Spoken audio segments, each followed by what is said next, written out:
अस्सलाम वालेकुम दोस्तों, हम बर्ड्स एक्सेसरीज में आपको वेलकम करता हूं। तो आज हमने आपको वो प्ले स्विंग्स दिखाने हैं जो कि परिंदे बहुत ज़्यादा एंजॉय करते हैं। तो ये हम खुद तैयार करते हैं, जैसा कि आप सब जानते हैं। सॉलिड वुड में है, ये नेवर बाइटेबल है। जिस तरह अगर हम आपको ये दिखाएं, ये किकर का बना हुआ है, बाइटेबल नहीं है। छोटे परिंदे से लेकर बड़ा रिंग नेक हो, रॉ हो, लव बर्ड हो, कॉकटेल हो, सबके लिए बहुत ज़्यादा मुफीद है। ब्रीडिंग के लिए भी कोई मसला नहीं और इन्वायरमेंट को बेहतर बनाने के लिए भी बहुत सूटेबल स्विंग्स होते हैं। ये पेयर आपको इस वक्त सेल में मिलेगा। ये जो जोड़ा झूलों का है, एक ये वाला यूज शेप स्विंग और दूसरा ये जो है ये चोरस में आप इसे कह सकते हैं कि किकर का जो स्विंग है, ये आपको दोनों जो है वो 1000 रुपये में मिलेंगे। डिलीवरी के साथ, डिलीवरी फ्री होगी। परिंदे नहीं है साथ, परिंदे ना समझिएगा।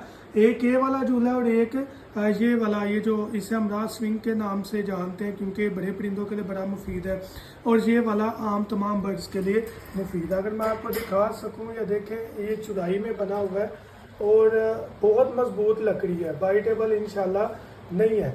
किसी भी परिंदे के लिए बहुत ज़्यादा मुफीद है। अगर आप खरीदना चाहें कंटेक्ट करें 0347 442 111 7 पर और अपना ऑर्डर बुक करवाएं। Thank you so much. दुआ में याद रखिएगा। अल्लाह हाफिज़।